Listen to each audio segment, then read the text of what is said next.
I've kind of created a PowerPoint, a couple of really quick things I want to go through because I know time, and I'm just going to quickly share it and we're just going to run through as quickly as we can. Hope you can all see that. Yeah. I put this together and I wanted to discuss this with you. Here we have the older generation, lots of knowledge, wisdom, experience, strategies, talents, gifts, ideas.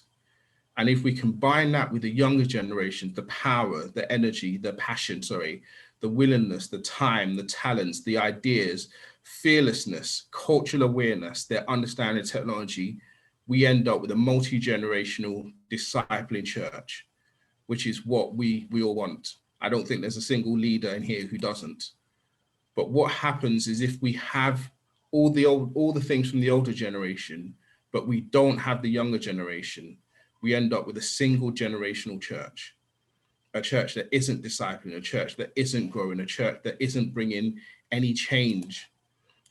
The concern that one of the things that concerned me was when I looked at, and I actually did this, and sorry, pastors, you're going to tell me off later, but I'm going to ask for forgiveness now. I just did an average age of Foursquare pastors. And I just based this roughly on, things I'd seen on Facebook and bits and pieces like that. And I came to the average age of a Foursquare pastor is 57 years old. Now, that made people like, 57, that's not too bad. But if we look at it, it's very top heavy in terms of where we are. And so for us to raise this new generation, it's so important that we start working with this new generation now. And it's to kind of, and I say this with all the love in the world, we want your blessing, not to keep asking for forgiveness. And I say that almost as a joke, in a jokey way. But when I was younger and I was in university in the church we were in at the time, the pastor was like, oh yeah, go and do stuff. And I would do all this stuff. People would come to the church. He'd be like, wow, that's amazing. And then something would go wrong because we were young and we didn't have the wisdom. And then I'd get hauled into his office, told off, chastised, rebuked, feel tiny, not want to do anything for Jesus, run away for like 6 weeks. And actually, that was the time where he could have drawn me near. So I put together this little PowerPoint thing. Again, please continue to love me. I still love all of you. And what I put in here is what we need you to do. So we want you to please make room. We don't want young leaders just to function for the church's goals, but we want young leaders on leadership teams where decisions are made. It's so important that we know what you do when you're making a decision. If not, when it's our time to lead, we're just going to do whatever we think is right and make mistakes. Have an accountability relationship. And I'm going to come back to the video. I want to see your faces. Tell us your mistakes. It's so important that the new generation learns the mistakes that we've made, because if not, they're destined to make the same mistakes. One of the reasons that the gospel suffered, one of the reasons Christianity died out in this nation almost, was that the older generation didn't bring the younger generation along with them. And what happens, we then have the generational divide. So people would then go to church, but their kids could stay at home. And what happened is over time, the kids stopped responding, the kids stopped believing, and we ended up in a situation where we just had nothing. And it's to really encourage us as leaders, especially as pastors, and I'm speaking particularly to the pastors and the leaders in here, really, really, please, please, please tell us your mistakes so we don't make them. Make decisions with us, consult and implement on agreed changes. This is so massive for young people. The church that we used to fellowship in when I was in uni, we would make decisions, the decisions would just be overturned. And the moment they were overturned, we were then so like, oh my goodness, we just felt so disconnected. We didn't even want to serve anymore because we'd agreed something and we prayed about it and it was just thrown out. Next thing I put here, supervise what is happening, but be aware of control. And I'm talking to myself here first before all of you. As a pastor, we want to make sure everything's going okay. Sometimes it comes across as control to young people. And it's that balance of a relationship. Have a clear plan for succession. Pastor Sreka mentioned this, but who is next? Start working with them. Start working on handover. This could take so many years. This is one I really want to kind of drive home. A church that doesn't have a succession plan is a church that is going to die. And I say that very, very frankly, with all the love in the world. if you don't have a plan for who the next person in leadership is going to be, when you step aside, or when God calls you home, or when whatever happens, that church will just cease to function, because nobody knows what to do without the pastor. You know, I've got a friend who's a pastor in another denomination, and he set me a challenge, and he said to me, if you weren't in church on a Sunday, would your church function? And I said, yes. And he said, if you weren't in church for a month, would your church function? And I said, yes. And he said, you've done a good job. And I said, well, God helped me, and I made some mistakes along the way. But it's that important succession. Who's next? Who are we training? Who are we discipling? Who are we bringing through? Who are we passing the mantle on to? Because if we're not thinking about it now, we're going to think about it when we're in a pressurized situation, and then we could make a mistake.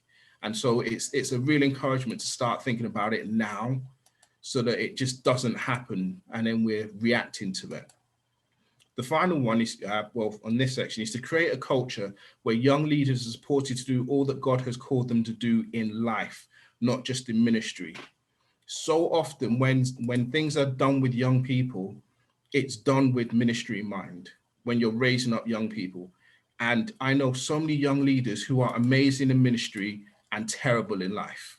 You know, in ministry, they know what to do. They can pray, they can speak in tongues, they can cast out demons, all these things, but their personal life is a mess. And there's this saying, and I quite like it. It says that the anointing draws them near. Your personality will decide whether they stay or not. And it's so important as leaders that we are lovable, you know, that we are personable, that we are real. And I'm not saying this to have a go at anyone. Please don't think I'm having a go. This is just, it's what I've seen. It's what I've observed. It's what I've experienced as a young person. I'm going to share scripture with you from 1 Peter chapter 5, verse 1 to 5. And she says, the elders which are amongst you, I exalt, I who also am an elder. So I just have to move this thing. And a witness of the suffering of Christ, and also partaker of the glory that shall be revealed. Feed the flock of God which is amongst you, taking the oversight thereof, not by constraint, but willingly, not for dishonest gains, but of a ready mind, neither as being lords over God's heritage, but being examples to the flock. And when the chief shepherd shall appear, you shall receive a crown of glory that fadeth not away. Likewise, ye younger, submit yourselves to your elders. Yea, all of you be subject one to another, and be clothed with humility, for God resists the proud and giveth grace to the humble. Reason I shared this verse is I love how it's always, and I say this on behalf of young people, that verse is always used to tell us to be humble. And every time a pastor would bring that verse to me, and I'd go, yeah, but the next line says you should submit to me too. And they would give me this look of, how dare you, young man? But actually, it's a two-way thing. It's a relational thing. Young leaders want to grow. We want to serve under your ministry. You know, we want to do what God has called us to do, but we really need the space to do that. Anything that we don't give time or space to, we say without saying the words that we don't value. If you tell me you love me and you don't spend any time with me, you don't spend any time invested in me, you tell me I'm not valuable. If someone else is willing to invest their time, their effort in me, I believe I believe what they're saying.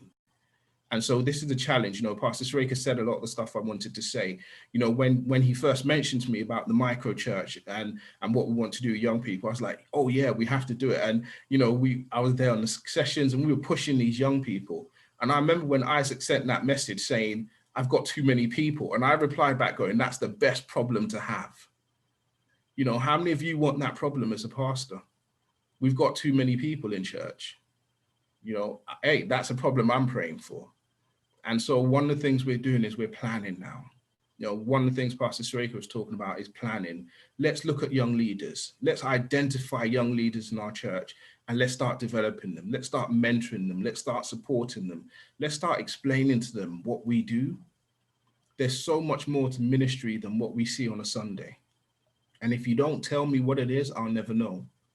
And I'm just going to give my own personal example before I finish and pass back to Pastor Sreka. We had, myself and my wife, we had the privilege of stepping up in ministry over the last year and a half. And had it not been for the people who were stood by us, who were supporting us, who were giving us advice, many of them are on this call right now, we probably would have just made a huge mess of it. You know, I've been in church since I was born. I've done ministry. I've done all these things. But the responsibility of pastoring a church, my God, was more than I'd ever imagined. And so having all the conversations, you know, calling Pastor Sareka, he knows I would call him 911 calls. Pastor, I don't know what I'm doing. And at some point, everyone's going to figure out I don't know what I'm doing. And I would text my dad and all these things. And my dad would call me for 2 hours and he would just, you know, encourage me. And some of you on this call would text me, would encourage me. I'd speak with you. Some of you, I still have appointments to sit down with. Please do that with the young people in your church. Invest in them. Don't just use them because they play music or they use the technology or they think, because I've had young people come to me at youth camp and say, my church uses me because I can sing or because I can play an instrument or I can dance or I do drama. And I say, no, the church isn't using it. They just want you for your gift. And they go, nobody's asked me how I feel. Nobody knows what I'm going through. Nobody knows where I am. And so it's to have that conversation with young leaders, say, I want to develop you as a person. Not just for you to be useful in the ministry. I want to develop you so that you can be everything God has called you to be. You can be a great husband, a great wife, a great father, a great mother, a great business leader, great in every aspect of your life. And so that's my encouragement and challenge to you, pastors, and to us and to me. You know, I start all this stuff with me.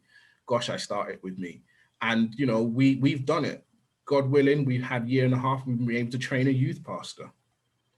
And now I'm already talking about succession and people going, you've only been in position 1.5 years. Yeah, but I'm thinking about succession because it may have been 1.5 years, but at some point, God's going to call me to do something else. God may move me to another country. And what I don't want is the work of the kingdom to stop because I'm not there. So that's my challenge to you. And it's great to have Pastor Ken on here because he worked through a lot of this stuff with me when we first started the youth work. And him and I would have conversations about this, you know, how do we do this? How do we change this? How do we, you know, and he gave me some amazing advice. And I just want to encourage you as pastors, speak to each other, speak to the young people, find out the heart of this generation, find out the heart of your young people and invest in them. An hour a week could change a young person's life. And that's my encouragement. Take them to McDonald's, well, social distancing, take them wherever, do whatever you need to do, but invest that time. You will see the results of your ministry.